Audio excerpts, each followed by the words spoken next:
रोज का वचन।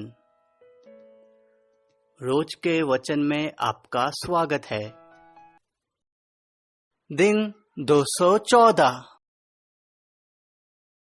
फिर लोग लड़ने के लिए हथियार बांधे हुए हेब्रोन में दाऊद के पास इसलिए आए कि यहोवा के वचन के अनुसार शाऊल का राज्य उसके हाथ में कर दे। उनके मुखियों की गिनती यह है: यहूदा के ढाल और भाला लिए हुए 6,800 हथियारबंद लड़ने को आए। शिमोनी 7,100 तैयार शूरवीर लड़ने को आए। लेवीय 4,600 आए और हारून के घराने का प्रधान यहोयादा था और उसके साथ 3,700 आए। और सादोक नाम एक जवान वीर भी आया और उसके पिता के घराने के 22 प्रधान आए। और शाऊल के भाई बिन्यामीनियों में से 3,000 आए, क्योंकि उस समय तक आधे बिन्यामीनियों से अधिक शाऊल के घराने का पक्ष करते थे। फिर एप्रैमियों में से बड़े वीर और अपने अपने पितरों के घरानों में से नामी पुरुष 20,800 आए। और मनुष्य के आधे गोत्र में से दाऊद को राजा बनाने के लिए 18,000 आए, जिनके नाम बताए गए थे। और इस्साकारियों में से जो समय को पहचानते थे कि इस्राएल को क्या करना उचित है, उनके प्रधान 200 थे और उनके सब भाई उनकी आज्ञा में रहते थे। फिर जुबलून में से युद्ध के सब प्रकार के हथियार लिए हुए लड़ने को पांति बांधने वाले योद्धा 50,000 आए। ये पांति बांधने वाले थे और चंचल न थे। फिर नप्ताली में से प्रधान तो 1,000 और उनके संग ढाल और भाला लिए हुए 37,000 आए। और दानियों में से लड़ने के लिए पांति बांधने वाले 28,600 आए। और आशेर में से लड़ने को पांति बांधने वाले 40,000 योद्धा आए। और यरदन पार रहने वाले रूबेनी, गादी और मनश्शे के आधे गोत्रियों में से युद्ध के सब प्रकार के हथियार लिए हुए 1,20,000 आए। ये सब युद्ध के लिए पांति बांधने वाले दाऊद को सारे इस्राएल का राजा बनाने के लिए हेब्रोन में सच्चे मन से आए। और सब इस्राएली भी दाऊद को राजा बनाने के लिए सहमत थे। और वे वहां 3 दिन दाऊद के संग खाते पीते रहे, क्योंकि उनके भाइयों ने उनके लिए तैयारी की थी। और जो उनके निकट वरन इस्साकार, जुबलून, नप्ताली तक रहते थे, वे भी गधों, ऊंटों, खच्चरों, बैलों पर मैदा, अंजीरों और किशमिश की टिकिया, दाख मधु और तेल आदि भोजन वस्तु लाद लाद कर लाए। और बैल और भेड़ बकरियां बहुतायत से लाए, क्योंकि इस्राएल में आनंद मनाया जा रहा।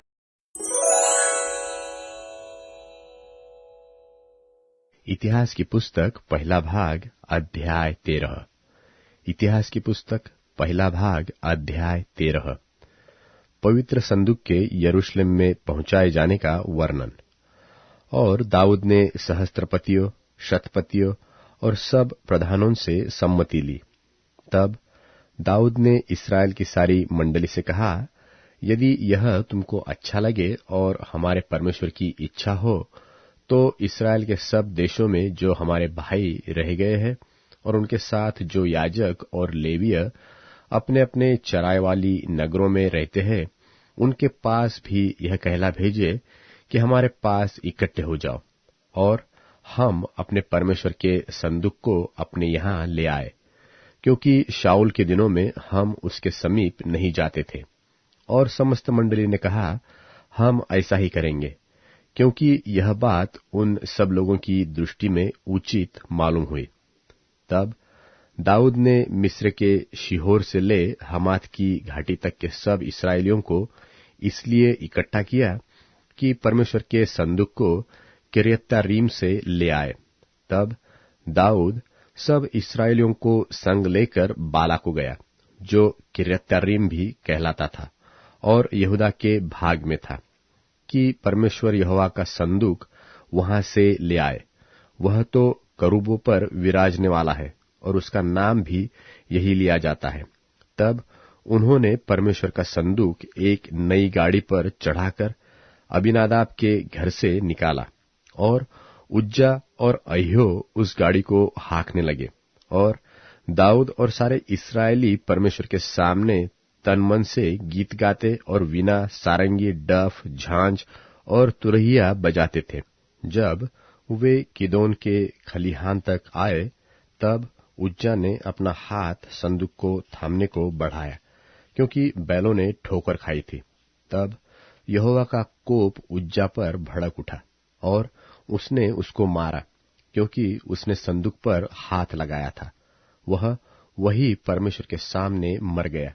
तब दाऊद अप्रसन्न हुआ, इसलिए कि यहोवा उज्जा पर टूट पड़ा था, और उसने उस स्थान का नाम पेरेसुज्जा रखा। यह नाम आज तक बना है। और उस दिन दाऊद परमेश्वर से डरकर कहने लगा, मैं परमेश्वर के संदूक को अपने यहाँ कैसे ले आऊं? तब दाऊद ने संदूक को अपने यहाँ दाऊदपुर में न लाया, परंतु ओबेदेदोम नाम गती के यहाँ ले गया। और परमेश्वर का संदूक ओबेदेदोम के यहाँ उसके घराने के पास 3 महीने तक रहा। और यहोवा ने ओबेदेदोम के घराने पर और जो कुछ उसका था उस पर भी आशीष दी।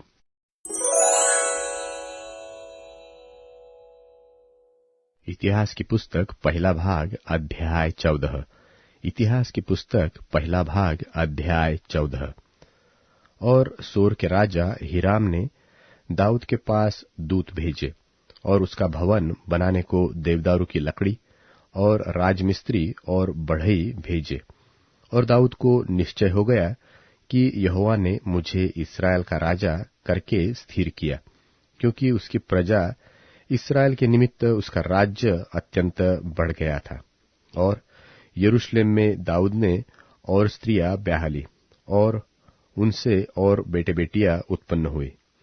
उसके जो संतान यरूशलेम में उत्पन्न हुए, उनके नाम ये है, अर्थात शम्मू, शोबाब, नातान, सुलेमान, ईभार, एलीशु, एलपेलेत, नोगह, नेपेग, यापी, एलिशामा, बेल्यादा और एलीपेलेद।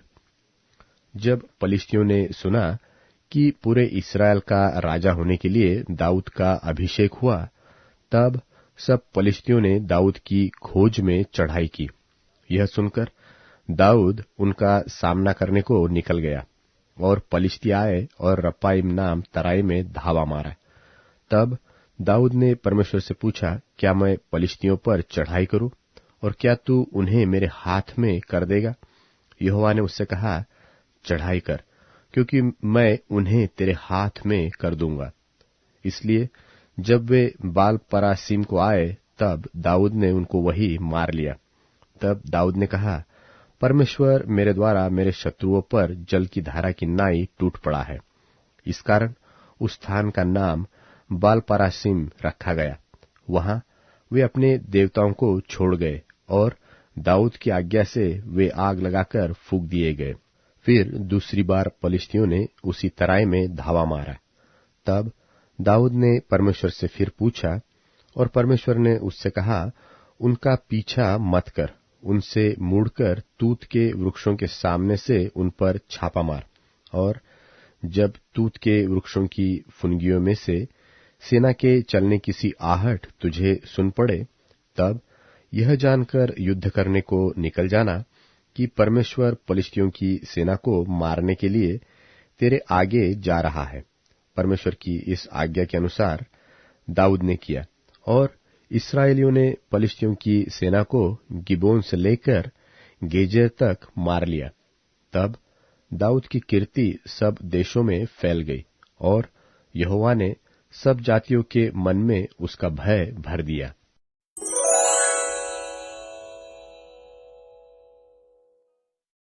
मेरे भाइयों बहनों, मैं स्वयं तुम्हारे बारे में बेफिक्र हूं कि तुम भी भलाई और ज्ञान से भरे हो और एक दूसरे को सिखाने के लायक हो। फिर भी भाइयों बहनों, कुछ विषयों पर परमेश्वर पिता की कृपा के कारण मैंने हिम्मत के साथ यह याद दिलाने के लिए लिखा है कि मैं गैर यहूदियों के बीच सुसंदेश देने वाला यीशु मसीह का सेवक बनूं, ताकि पवित्र आत्मा द्वारा शुद्ध किए जाने से गैर यहूदियों का समर्पित किया जाना ग्रहण योग्य हो।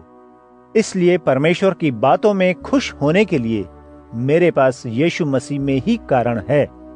गैर यहूदियों को आज्ञाकारी बनाने के लिए मसीह ने जिन बातों को मेरे द्वारा नहीं किया है, उनमें से किसी बात को कहने के लिए मैं हिम्मत न करूंगा, ताकि जो वचन और कार्य की शक्ति अद्भुत कामों और चिन्हों में दिखाई दी, मैंने बिना किसी सीमा के मसीह के सुसमाचार को यरूशलेम और उसके बाहर के जिलों में परिश्रम से इल्लुरिकुम तक सुनाया।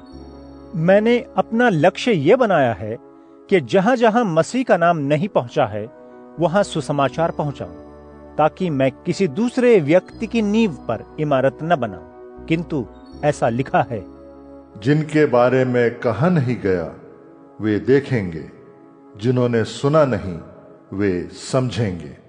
इस कारणवश भी मैं तुम्हारे पास नहीं आ सका, लेकिन अब इन सभी क्षेत्रों में सुसमाचार पहुंचाए जाने और बहुत वर्षों से मिलने की इच्छा के कारण मैं स्पेन आऊंगा और मिलूंगा। मेरी आशा है कि मैं कुछ दिन तुम्हारे साथ समय बिताऊं और फिर तुम मुझे आगे पहुंचा दो। अभी मैं यरूशलेम के पवित्र लोगों की सेवा के लिए वहां जा रहा हूं, क्योंकि मकीदुनिया और अखाया के लोगों को यह अच्छा लगा था कि वे यरूशलेम के पवित्र लोगों के बीच गरीबों के लिए कुछ इकट्ठा करें। सच पूछो तो ये उन्हें अच्छा लगा, और वे यरूशलेम के लोगों के कर्जदार भी हैं, क्योंकि यदि गैर यहूदियों को उनसे आत्मिक फायदा मिला है, तो उनकी जिम्मेदारी यह है कि धन से उनकी मदद करें। इसलिए जब मैं ये कार्य पूरा कर लूंगा और उन्हें ये मदद मिल जाएगी, तो तुम्हारे पास से होता हुआ स्पेन जाऊंगा। मुझे निश्चय है कि जब मैं तुम्हारे पास आऊं, तो मसीह के सुसमाचार की आशीष की भरपूरी में आऊं। मैं यीशु मसीह के नाम से और पवित्र आत्मा के प्रेम के कारण तुमसे विनती करता हूं कि परमेश्वर से मेरे लिए प्रार्थना करने में लगे रहो, ताकि मैं यहूदिया नगर में अविश्वासियों के हाथों से छुड़ाया जाऊं और यरूशलेम के लिए मेरी सेवा पवित्र लोग स्वीकार कर सकें। परमेश्वर की इच्छा द्वारा मैं बड़ी खुशी के साथ तुम्हारे पास आ सकूं और तुम भी उत्साहित हो जाओ। अब शांति के पिता तुम सब के साथ रहें, ऐसा ही हो।